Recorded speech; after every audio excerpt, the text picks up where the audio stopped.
Hello, my name is Pahana from the Hopi prophecy, and I can show you how I am your true white brother and I was never lost. Now, what I'm about to share with you is the truth, and I have the proof of it to back it up. So, let me tell you what has happened so I can bring you up to speed so I can give you disclosure about a great deal of many things that the U.S. military needs to know that is vitally important. And I'm not playing any games. I was a kid back in the early 80s. A kid. I went to a summer camp in Mendocino County, California, for boys and girls. I went on to one of these activities from this summer camp called a 50-mile hike. We were three boys, one little girl, two men staff members, and a female staff member, the seven of us. And we set out on this 50-mile hike together. We had the big 80s style backpacks, the deep mountain backpacks. Those suckers were really, really heavy. They gave me the one with all the pots and pans on it. Go figure. The straps were cutting into my shoulders. It was so heavy. I had to get used to it. We were all, suffering from these very heavy backpacks being kids. Anyway, our first night out, we came across a dead deer deep in the middle of the woods in Mendocino County, California, back in the early 80s. The dead deer had its eye removed, half of its face was removed, the skin, the flesh, right off the bone. The bone was clean. Its butt area and its sexual organs were removed. But the only thing different that I've seen over the years is that this deer that was dead laying in front of us had its fur removed off of its stomach area, its fur, and there was like a thin membrane holding all the guts inside from spilling out on the ground. And me being a kid, I'd never seen a deer before, let alone a dead one, right in the middle of a little path that we were on. So, kids were all going to be up on it looking at it. Ooh, look, it's a dead deer. And the staff members, especially the lady staff member, was like, back away from that dead deer, leave it alone. Now, right then, in that moment, the staff members weren't really thinking because, well, that could have been an animal attack, you know. And we're kids out there in the middle of the deep woods. They should have marched our butts right around, but we didn't. We kept on going. And we also found a man's wallet. One of those Velcro kinds, the early 80s. It was orange. It was an orange wallet. It is a Velcro, open it up, you know. It had his ID in it, some credit cards, but no money. And he kind of looked like a Mexican man, from what I remember. We all passed the wallet all around us, Each one got to look at the wallet. I was the last one to look at the wallet. And I chucked it to the left side in the woods. Oh well. It didn't make sense. A man's wallet, no man around, in the middle of the woods, and a dead deer. So we kept on going. Later that night, we set up camp. The staff members, they set up a fire, playing a guitar and stuff, singing campfire songs, on a 50-mile hike, you know. And, well, I had some strawberry Pop Tarts and some marshmallows that night. I remember it very clearly. And later that night, we did the zombie walk, walking like zombies, not under our control, walking like zombies, the zombie walk, right into a craft with people who were not human. So I was laid down on the table inside of the craft, and I received an implant, one up through my nose, crunch into my noggin. My right eye was removed. They put something in my ear. I still have the scar right here and a little lump right above the scar. And they also put, where is it? The picture. They also put the star system of Orion. See how it goes this way? Doot, doot. See how it goes this way? Doot, doot. Well, yeah. Sorry. They put that on me with some kind of a pen wand device. It looked like Harry Potter's, magic wand, but it wasn't Harry Potter's.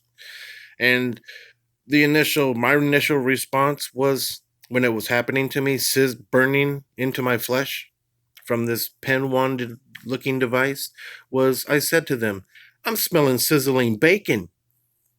Sizzling bacon back in the early 80s. There was a bacon sizzling, whatever.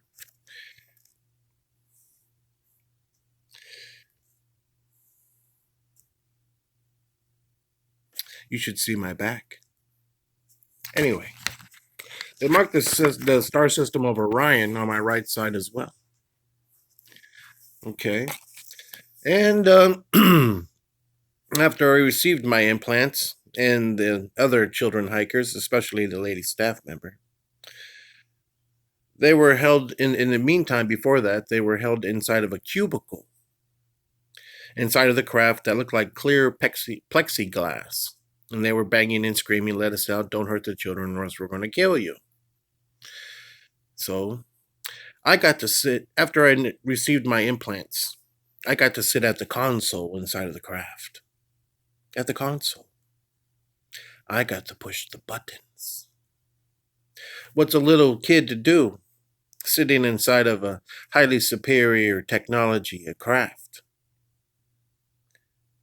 in front of a console with a whole bunch of buttons? Yep, I pushed the buttons. So, Anyway, I got to drive the craft. I thought that was real neat. It's a thought process for me.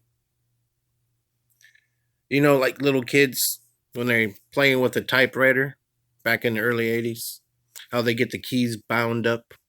Have to grab the keys and separate them.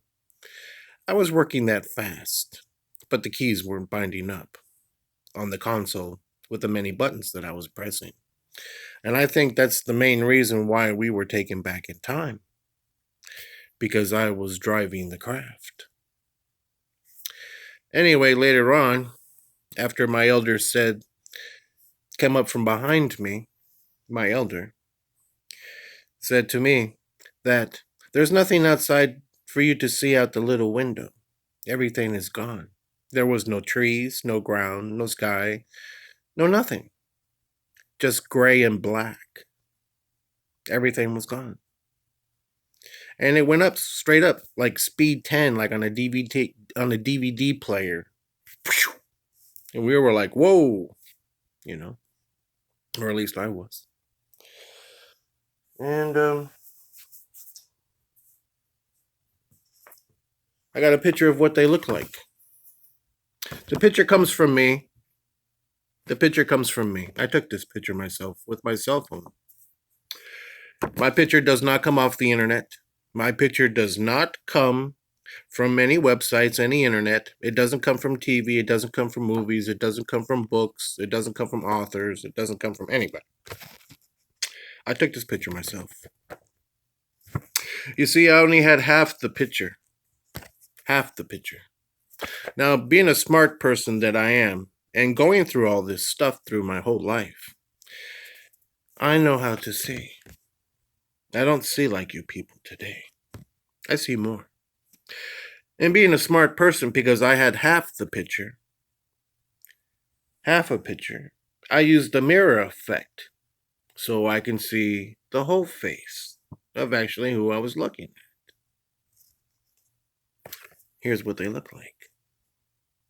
I did, however, use a one of those color filters to bring out the truth in it. I got a picture of what they look like. And this picture was taken in 2014. And here's what the ancient Sumerians recorded thousands of years ago, too. Do you see the sloped forehead? Do you see that? The forehead? Ta-da! I got real pictures of what they look like. They come from me. Smart kid. Anyway, the craft landed. I was pushing the buttons. The craft landed. I opened the cargo. I mean, the not the cargo, but the the bay door from the craft, and I ran outside. I seen a fire. It was dark time, and I ran to the fire, and I noticed that there were people sitting at the fire, and I'm thinking, great, we're back at camp. Boy, I can't wait to tell everybody. And I noticed that the people were not hikers, were not campers. They were ancient Pueblo ancestors. We were taken back in time over 20,000 years. We time traveled. And I got all the documented, recorded proof of that as well. Here's my grandfather. Here's me recorded on a petroglyph. That's me right here. That's my spirit right there, ascending into heaven. Because my grandfather, when I first met him, he scared the crap out of me, you could say. This is referring to backwards and forwards migration. Right here, these two spirals connected together. That's referring to time travel.